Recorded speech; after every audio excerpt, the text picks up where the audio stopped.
Hey guys, welcome back to the Crime Analyst.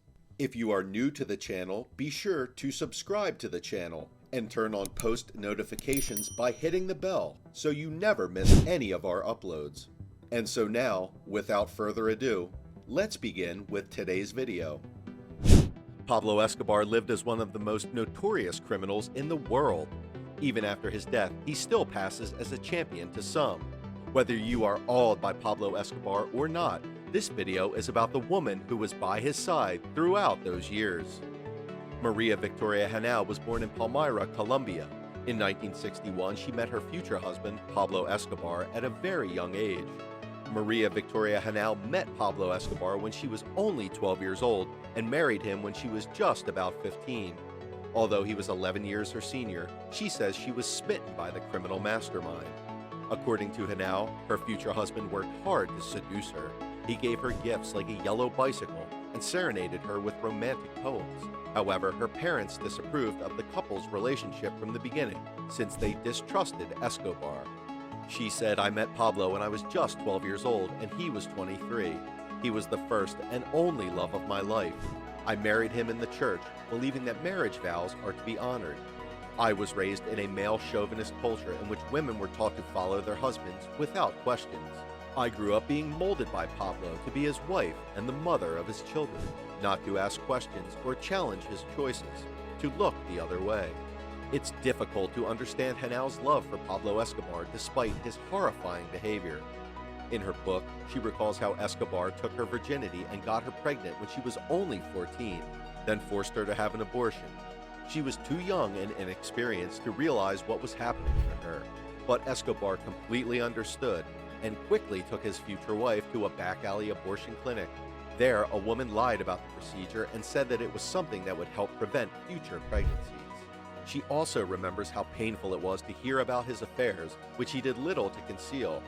She said, "The gossip about his affairs was constant and, I must admit, deeply painful for me.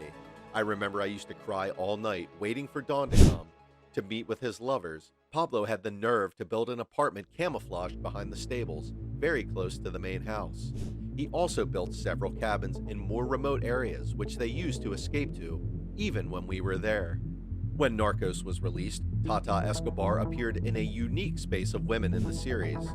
Her character arc is built on the real wife of Escobar, Henao. In the first season, Tata probably seemed like just an accessory for Pablo, checking all the boxes of a typical Colombian housewife. In Season 2, however, Tata proves that there's nothing she can't handle, including her husband's business. Not only does Tata hold her own against Pablo's mother, but she also buys a personal gun to be in control of her own safety. She even becomes a consultant of Pablo's. Tata offers her advice during rough times in Pablo's business, like when the war starts against Los Pepes and the Cali cartel. From Season 1 to Season 2, it is clear that Tata grows from accessory to a central part of Pablo's decision-making. While the real Henao admits that being married to a ruthless drug lord was anything but easy, she says she loved him too much to leave him. "I endured affairs, insults, humiliations, lies, loneliness, raids, death threats, terrorist attacks, kidnapping attempts on my children, and even long periods of confinement and exile," she wrote, "all for love." Maria Escobar explains that she was afraid to walk away from him. "I wasn't able to leave him, not just because of love, but also out of fear, powerlessness, and uncertainty about what would become of my children and me without him. I was even afraid that the most dangerous man in Colombia might hurt me if I left him." Before her book, there were clear indications that nothing much was known about her, and recently, she even faced some legal blocks. After her husband's violent death in a shootout in 1993, Maria moved to Argentina with her 2 children, the daughter Manuela and son Sebastian, where she legally changed her name to Maria Isabel Santos Caballero. She mostly stayed out of the spotlight and kept the details of her life private until 2009, when she released her autobiography. "I thought it was my duty towards my children that they learned my side of the story. I also want my 6-year-old grandson to know what really happened to me." Despite having moved on from her painful years with Escobar, Henao's life has not been without controversy. In 2018, she and her son Sebastian were slapped with money laundering charges in Argentina. The money was believed to be connected to a well-known drug trafficker. However, Henao insisted she and her son were innocent. She claimed, "I am a prisoner in Argentina for being Colombian. They want to try the ghost of Pablo Escobar because they want to prove that Argentina is combating drug trafficking." After being held for 15 months, the mother and son were released and cleared of all charges due to insufficient evidence. Still, after Escobar's death, the family was plunged into further turmoil. Their lives were in danger from rival traffickers.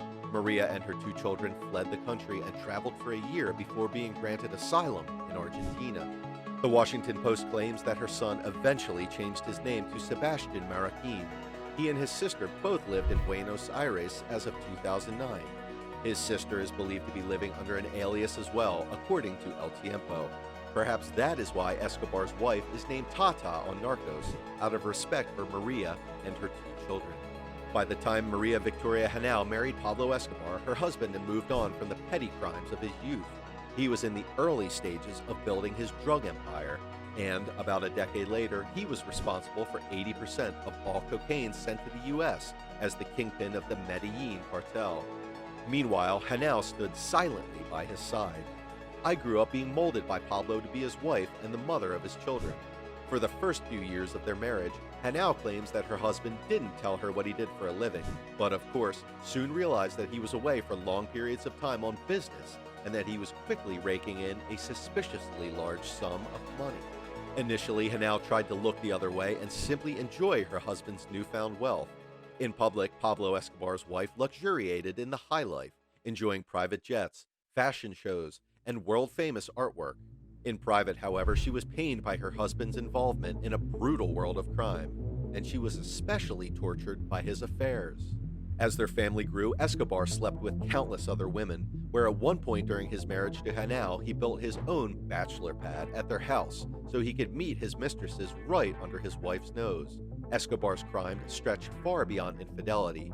As his wealth and power grew, his cartel assassinated Justice Minister Rodrigo Lara in 1984, killed a presidential candidate, and blew up a commercial airline. By that point, Henao could no longer ignore her husband's violent line of work, especially as life for the family became more regimented. Near the end, when Henao and her children wanted to visit Escobar, they were blindfolded and brought to safe houses by cartel members. Meanwhile, Henao lived in fear of being killed by one of her husband's enemies. By 1993, it soon became clear that Escobar's days were numbered. Escobar eventually told Maria Victoria Henao that he wanted her and the children to move to a safe house under government protection. She recalled, "I cried and cried.